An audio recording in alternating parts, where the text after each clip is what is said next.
Ladies and gentlemen, it is my pleasure to introduce you for the first time as husband and wife, Belynda and Chad. Hey guys, and welcome to Little Blackbird 91. I don't know why my mic was out of frame there, but wait. Listen, welcome to Little Blackbird 91. We're talking to you guys obviously about Married at First Sight, Season 19, Episode 3, and we're breaking down Chad and breaking down also Belynda. It's really interesting watching this particular couple. They're one of the mature couples on the show, like Pat and Rhonda are. And what's really intriguing is their backgrounds. Again, Chad has been married 3 times, and it's going to be his 4th. And for Belynda, this is going to be her 2nd. And it's intriguing because of the things that they individually said. She was married at 19, had a couple of kids, and then was cheated upon in the relationship. And her daughter is actually also on the show called Jalen, right? And so the mother, Belynda, was married and was in a marriage for almost 20 years, but had a lot of infidelity that she dealt with. And then Chad has been married 3 times, going on to the 4th now. But he's somebody who said he's a chronic person who ends up trying to save people. He is a Bob the Builder project builder. Or rather, should I say, he's a Superman kind of person. Because Bob the Builder means projects. He likes to save people. And I think why this is intriguing is because one of the things that he also said was that people look at him and think he's an asshole. And I wondered to myself, why would he mention that? Probably because he might have some asshole tendencies. Where's that coming from? Well, probably because he always jokes around. And so we saw later on in the episode how his family, or I think his sisters or his friends, I don't know, were speaking to Belynda and telling her that she needs to chip away at him because there's more depth from him that's going to come. But because he jokes a lot, he covers himself, which is usually a dismissive trait. If you don't know anything about attachment styles, I will break that down for you in a minute or two. So what we're seeing here at this moment, I don't really know Belynda's background per se. What I do know is that Belynda, being in a relationship for that long or marriage that long and being cheated on is going to cause some trust issues. And for him, he likes to save people. And so maybe this is where we're going to see some carnage happening and some opportunities also for growth. We're going to see some carnage in the area of maybe her trust issues and him trying to fix that, but also in the same place where he obviously is unable to open himself vulnerably, and she's going to have to do work to try and open him up and make him feel safe enough to do so. So we're going to talk about the strengths, the weaknesses, the opportunities, and the threats here for this particular couple, whilst breaking down attachment styles as well. So if you're new to the channel, do me a massive favor. Make sure you're liking, you're sharing, you're subscribing, and you're clicking on that wonderful bell button for the notifications of the uploads, because you already know what it is, baby. You got the mineral. Let's take that, take 2. You got the minerals. You got the minerals. Probably should have warmed my voice up before I started doing this thing as well. I need some water. But listen, make sure you guys are hyping up the video as well, because that helps with the analytics as well going forward. I need another haircut, don't I? Yeah, because this hair is looking a bit wild still. Yeah, it's a little bit wild. I need to get a haircut. All right, let's get into this video. Talking obviously about Belynda and talking about Chad. These are one of the mature couples again, like I said before, and they obviously got wedded. And Josh and Jalen were also present because that was Jalen's mother. And what we found out from Jalen's mother, Belynda, is that she was 19, young, got married, but was in a relationship where there's a lot of infidelity, and she's a hopeless romantic. And you know, if I hear someone say hopeless romantic, I usually hear somebody who's a fantasist, who lives in a little bit of delusion and hasn't got great boundaries. But let's have a little breakdown. So I went straight from living with my parents to living with my own family, and being married for almost 20 years, I always had people around. So to get divorced and all of a sudden.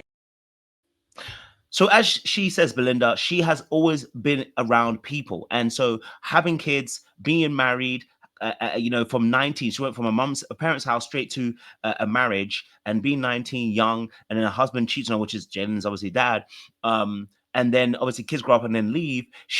My thing here was I was looking at what would be her kind of her experience in terms of her identity forming, you know. But before I go there, I want to talk about the strengths first of all of these couple, because I realized I was about to jump straight into something, and I want to straight talk about the strengths here. One of the strengths I think with this couple is that their humor is going to break tension, break pain, and break hard moments. She said she wants somebody that's funny. He said he wants somebody that's humorous as well. And I think this is important because I think what they're about to face and encounter, they're going to need to laugh. They're going to need to have joy. They're going to need to have, smiles. They're going to need to be able to work through some of these difficult conversations and still come out the other side smelling like roses, as we like to say. And I think that's critical. And I think that's really important. Now, that's going to be difficult to do because there's a lot of weaknesses that need to be also broken down. As you just heard her say, she's moved from her parents' home into a marriage at 19. Then that marriage obviously broke down because the husband was it had infidelity. And she's always known her identity with people around her. Who is she now without it? Has she discovered her identity outside of being a mother and outside having kids? Because that's a pattern that you can fall into really, really quickly, right? Okay, now my new identity is a wife, right? But that's a role you're playing. It's not you, it's a role. And sometimes when you're focused on playing a role and you're not focused on being, and noting that she had gone through what she had gone through, without that particular aspect, being a bit of a fantasist, being somebody who likes to be a hopeless romantic in some sense. Hopeless romantic? Yes. I'm 47 years old and I've been married before. We were definitely married at a young age. There was a lot of ups and a lot of downs, and there was quite a bit of infidelity. So being a hopeless romantic, sometimes, a lot of times, it really is a word to say that, you know, you're more interested in vibes than actually being interested in paying attention to what's really going on in front of you, right? So the chemistry is great, the energy is great, the conversations are great, but what about the compatibility here?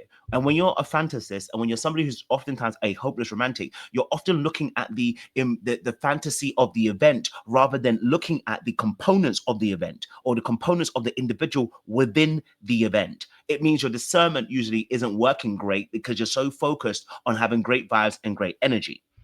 So how well will she be able to pay attention to Chad and some of his behaviors? Will she swat them away because she's so interested in the vibes and, oh, he talks nicely, or he makes good jokes, or he's a good man, rather than looking at, hey, this needs to improve and this needs to grow, this needs to change, right? So we already know that she has trust issues, and that's going to affect confidence. And that could potentially trigger also brother Chad to want to try and save her, because brother Chad has told us he's also somebody who likes to save people. Let's see what this will be my fourth marriage. I have been single for 3 years now. I seem to find folks that I think need fixing, and trying to save everybody that has. So he likes people that he likes to fix. Actually, he's above the builder. Actually, fixing people is above the builder stuff. And so, you know, with her trust issues potentially she might have, right? Will he want to try and fix that? And will their relationship be based on bonding over trauma rather than being concrete and grounded in their own identity?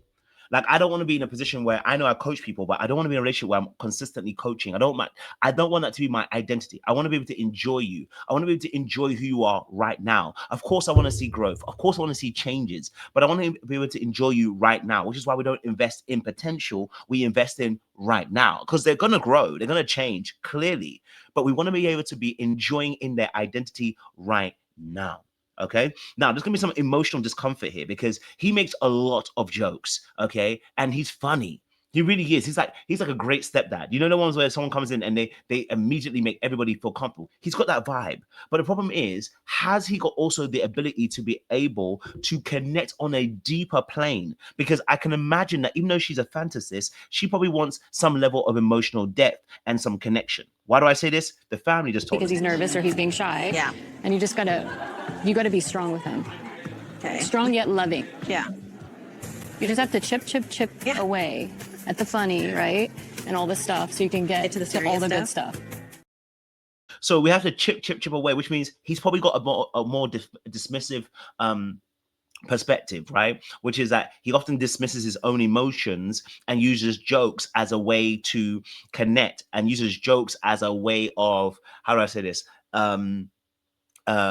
Steering the conversation away from dealing with what he actually feels. He has a discomfort about going inwardly to himself to identify what he actually feels. Now, this is really important, because if you have that struggle within yourself, you're going to need to work on that, because what's going to happen is when there are moments of conversation, moments of time, moments of events in your relationship which require you to show up in a more sound way emotionally, or open yourself up to be more vulnerable, you're going to dismiss that moment because you're going to feel like it's a weakness to do so, and you're going to make jokes, and then the person feels like they can't really get close to you, because actually all you're doing is you're really just trying to skip past the difficult stuff. Okay. And so him being a fixer, he might be seeing Belynda as a project, and we don't want that to be the case. Okay. And so I want to move on to some of the threats that may also exist within this relationship. Like he said, he does come across as an arsehole. Everybody that sees me is like, oh, he's a big, old, mean guy. He must be an asshole. And it's absolutely not true. Now, I can be an asshole. It's a learned trait. But I just like to have fun. Now, the fact that he said obviously he can be an arsehole tells me that he probably has got an arsehole trait. He's probably been told he's an arsehole. And that's why he's on his fourth marriage, right? He hasn't sussed it out just yet. Okay. Now, the jokes can make you come across as an arsehole because the inability to show up presently right now and be present can make you look like an arsehole when the person needs you to be emotionally present and functioning. If you're making jokes at an inappropriate time, someone who fell down and maybe they didn't feel like it was a funny moment, but you turn it into, I mean, you fell down. Yeah, it comes across as you being an arsehole when you're not reading the room and you're dismissing emotions and feelings. Okay, his need to save may make him feel rejected as well if he can't save Belynda. Belynda says, actually, I don't want to be saved. I just want to be able to exist. I don't want to be changed. I just want to be able to exist. Right? And this could trigger him and make him feel like this perception of rejection because he's not having to save something. He may feel useless and not needed because he's not saving something. What's his identity outside of that? That's a threat, right? Her trust issues also could be a threat here, but I've spoken about that a little bit too. I want to end on this good note because there are opportunities here, clearly. Yeah, there are opportunities here because for them to work on being valued, they need to work on their identity. Who are they outside of them doing something? Who am I outside of me being a coach, outside of me being a content creator, outside of me being the black muscle, little black book? Yeah. Who am I outside of that? I am Kojo, but who is Kojo? What is he like? What is his hobbies? What are his interests? What's his mind? Right. And so a lot of times we build our career, we build our jobs, we build our kids, we build marriage on top of our identity to call it an identity. And really, those are just additives of things that we do or have done. They are not our identity. And so people don't get to know you, they get to know the things that you do. You don't want to be loved for the things that you do because then you're always in performance mode, right? Okay, but there's a great opportunity here because I think with what she's probably experienced, she can probably be very open and vulnerable and willing to be open to having dialogue and conversation with him and really getting to know him on a deeper level. And I think that this opportunity will present itself for him to be able to relax and not feel threatened when he has to deal with his actual emotions about how he actually feels. Because if he doesn't deal with that, you know, that can blow up later on. And then I think also with him being somebody who dismisses emotions, there's also an ability here for him to be some level of stability because that coldness and that dismissiveness means that you can actually also be very I don't say regulated, that's the wrong word. You can be very sturdy. And that sturdiness can also allow her to have a little bit of a fluttering moment, but then to also allow for someone else to be strong, for her to also find her voice and her identity outside of doing something. I say that because with the DA, what people who are a bit more dismissive in their aspects, they want you to have your own autonomy. They want you to have your own identity. They want you to have your boundaries. So this is actually a great place that she can learn to not be codependent, not be dependent upon what they do and what she could do, but rather be focused on who am I? And how can I show up as me in this relationship? So that's my final thoughts. I think there's opportunities for them, but of course, I will be reviewing them throughout the course of the season, going deeper with each couple. I just want to present some of the opportunities here and some of the threats that may come along the way. I really do believe that the saving and the fixing is going to become a problem soon. And her trust issues will probably play up as well. But make sure you guys like, share, subscribe, click on that wonderful bell button for notifications of uploads. We appreciate you. And we'll see you again very, very soon. Ladies and gentlemen.